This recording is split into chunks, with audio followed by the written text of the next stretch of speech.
प्रभु यीशु मसीह के पवित्र नाम में सभी अजीज़ भाइयों और बहनों को जय मसीह की। आज के इतिहास के दिन पर मैं सबको अपनी शुभकामनाएं भेंट करता हूं। हम जानते हैं कि आज 3 सितंबर हमारे केवल पंजाब के लिए नहीं वरन भारत और पूरे विश्व के लिए आशीष का दिन ठहरा है, क्योंकि आज के दिन प्रभु के महान सेवक साधु सुंदर सिंह का जन्म हुआ था रामपुर कटानी में। सो मेरे प्रियो, खुदावंद ने अपने दास को बहुतायत से पूरे विश्व के लिए इस्तेमाल किया। सो मैं ज़्यादा ना समय लेते हुआ प्रभु के पवित्र वचन की ओर जाना चाहता हूँ। जो प्रभु ने मुझको अपना वचन दिया है आप सबके साथ मैं शेयर करना चाहता हूँ। आइए मेरे साथ प्रभु के वचन में से निकालें प्रेरितों के काम उसका 9वां अध्याय 1 वचन से लेकर 5 वचन तक मैं आपके आगे पढ़ना चाहता हूं।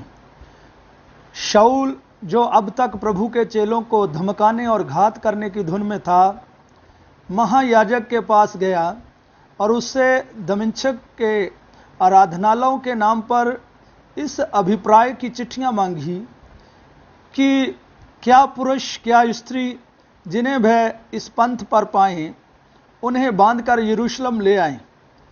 परंतु चलते चलते जब वह दमिश्क के निकट पहुंचा तो एकाएक आकाश से उसके चारों ओर ज्योति चमकी और वह भूमि पर गिर पड़ा और यह शब्द सुना, हे शाऊल तू मुझे क्यों सताता है। उसने पूछा, हे प्रभु तू कौन है। उसने कहा, मैं यीशु हूं जिसे तू सताता है। मेरे प्रियो, प्रभु के वचन की ओर जाने से पहले मैं अपने जीवन की आपके आगे जो साधु सुंदर सिंह के जीवन की घटनाओं से मैं प्रभावित हूं, 2 घटनाएं आपके आगे रखना चाहता हूं। मैं विश्वास करता हूं ये घटनाएं आपको भी आशीष देगी। एक बार जब सेवकाई का काम पूरा करते हुए साधु जी लौट रहे थे वापस, तो कुछ लोगों ने जो हमारे मसीही भाई बहन थे उन्होंने साधु जी के भव्य स्वागत के लिए बहुत अच्छा इंतज़ाम किया था। परंतु जब साधु जी को इस घटना के बारे में मालूम पड़ा कि लोग मुझको महिमा देना चाहते हैं, मेरा ऑनर करना चाहते हैं, तो इस बात को लेकर साधु जी ने अपनी दिशा, अपना जो रूट था वो चेंज कर लिया, बदल लिया। ये पहली घटना। एक और घटना मैं आपके आगे रखना चाहता हूं। एक बार साधु जी और एक उसका और साथी था, लद्दाख के एरिया में जब बर्फीले इलाकों में से गुजर रहे थे, बहुत ज़्यादा सर्दी का टाइम था, शीतलहर चल रही थी, बड़ी कठिनाई से अपने मार्ग के ऊपर चल रहे हैं। परंतु जब रास्ते में चलते चलते उन्हें एक बेहोश पड़ा हुआ मनुष्य दिखाई दिया, तो साधु जी ने अपने साथी से कहा कि जब उसको चेक किया, सांस चल रही थी, साधु जी ने कहा कि हम इसको ज़रूर बचाएंगे, इसको साथ लेकर चलेंगे। वह एरिया पहाड़ी एरिया था, पहाड़ के ऊपर चढ़ना था, दूसरा बर्फ़ पूरे इलाके में पड़ी हुई थी, ऊपर से बहुत शीतलहर चल रही थी। परंतु साथी ने कहा कि साधु जी, हमारे लिए ये बड़ी मुश्किल है, खुद के लिए चलना बड़ा कठिन है, तो आप कह रहे हो कि इसको उठाकर चलना, तो ऐसा नहीं हो सकता। तो साधु जी नहीं माने, उसको कहा कि मैं इसको छोड़ नहीं सकता, जब तक ये जीवित है हम प्रयत्न करेंगे, इसको लेकर जाएंगे। और साथ वाला जो साथी था प्रियो, वो साथ छोड़ करके अकेला चल पड़ा। बड़ी मुश्किल से साधु जी ने उस मनुष्य को जो बेहोश पड़ा था कंधे के ऊपर उठाया और पहाड़ी की तरफ चल दिए। चलते गए और रास्ते में ऐसा हुआ कि उस मनुष्य को होश आई, तो वो अच्छा हो गया। दोनों बड़ी आसानी से पहाड़ी के ऊपर चल करके मंजिल तय करते हुए अपने ठिकाने के ऊपर पहुंच गए। ये घटनाएं हमें हमारे जीवन में बहुत कुछ सिखाती है। साधु जी की पहली घटना जो मैंने बताई, जब उसका आदर किया जाना था, महिमा देनी थी, तो उसने अपनी दिशा बदल ली। साधु जी ने कहा कि जो क्रूस मैंने उठाई है उस क्रूस को मैं बदल नहीं सकता, और इतनी भारी ये महिमा की क्रूस मैं ले नहीं सकता। ये घटना हमारे लिए आज इस समय में समझने की आवश्यकता है कि अपनी महिमा से ऊपर उठ करके यीशु की महिमा, यीशु का क्रूस उठाना ही उसने महिमा स्वीकारा, और अपने जीवन को सादगी में जी करके पूरे विश्व में प्रभु के सच्चे पवित्र वचनों को, प्रभु की कुर्बानी को लोगों तक पहुंचाया।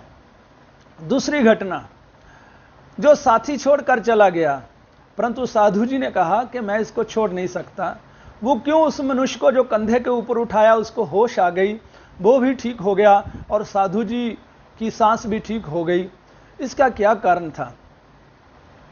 पुस्तक में मैंने पढ़ा, प्रियो, बताया गया कि जब साधु जी बड़ी कठिनाई से उस मनुष्य को लेकर पहाड़ों की तरफ चल रहे थे, तो जोर लगने की वजह से साधु जी की जो शरीर था वो ठंड से विपरीत हुआ, गर्म हो गया, और उस गरमाइश का जो असर था, जो कंधे के ऊपर उठाया हुआ बेहोश पड़ा मनुष्य था उसके ऊपर पड़ा। दोनों के शरीर गर्म हुए और आखिर उस मनुष्य की जान बच गई। ये घटनाएं हमें क्या सिखाती है कि दूसरों की भलाई, एक मसीही जीवन का अर्थ है कि दूसरों का मददगार होना, दूसरों के लिए जान तक मदद करनी। ये दोनों घटनाओं के पीछे क्या कारण है? इसका सबसे बड़ा कारण यह है क्योंकि प्रभु के दास साधु सुंदर सिंह ने प्रभु यीशु मसीह का सच्चा दर्शन देखा था। आप बोलोगे सच्चा दर्शन क्या है और आम दर्शन क्या है? जो सच्चा दर्शन सचमुच में दर्शन होता है मेरे प्रियो, वो लाइफ को चेंज कर देता है। बहुत सारे लोग रात को सपने में यीशु को देखते होंगे, फरिश्तों को देखते हैं, प्रार्थना में रोया देखते हैं, बहुत कुछ देखते हैं, परंतु उनके जीवनों में कोई बदलाव नजर नहीं आता। उसका क्या रीजन है? क्योंकि हमारी काल्पनिक आंखें, हम कल्पना में बहुत कुछ देखते हैं, उसको हम ऐसा मान लेते हैं कि हमने प्रभु के दर्शन पाए, परंतु जिसने प्रभु का दर्शन रियल में पाया होता है उसका जीवन फिर वैसा नहीं होता जैसा पहले था, उनका जीवन बदल जाता है। ये साधु जी के जीवन के बारे में, जब ये केवल सुंदर सिंह था, जब साधु जी ने यीशु मसीह का दर्शन पाया तो मेरे प्रियो उसका जीवन पूर्ण रीति से बदल गया, उसकी जिंदगी पूर्ण रीति से बदल गई और वो घर बार छोड़ करके प्रभु के कामों में निकल पड़े। उनके व्यक्तिगत जीवन से, उनके आचरण से, उनकी सादगी से मालूम पड़ता था कि सचमुच प्रभु यीशु मसीह का दर्शन पाया हुआ यह मनुष्य है। और बाइबल में हम पढ़ते हैं, जैसे मैंने पहले प्रभु के वचन प्रेरितों के काम उसका 9वें अध्याय के पहले 5 वचनों से पढ़ा, जो शाऊल नामक मनुष्य था, जो प्रभु के लोगों को मारता था, बंदी गृह में डालता था, जब रास्ते में 3 वचन में लिखा गया, जब रास्ते में ज्योति उनके ऊपर चमकी, जब प्रभु के दर्शन को पाया, पूछा कौन है? बोला मैं प्रभु यीशु हूं। तो मेरे प्रियो, उस दर्शन को पाने के बाद शाऊल ना रह करके वो पौलुस बन गया, सताने वाला, तंग और परेशान करने वाला, वो तंगी मुसीबतों को सहने वाला बन गया, कलीसिया के लिए सतावट सहने वाला हो गया। ये बदलाव हमें मिलते हैं। पौलुस ने बाइबल में अप्रोक्सीमेटली 13 पत्रियां लिखी है, 14वीं भी साथ में जोड़ी जाती है, इब्रानियों की पत्री।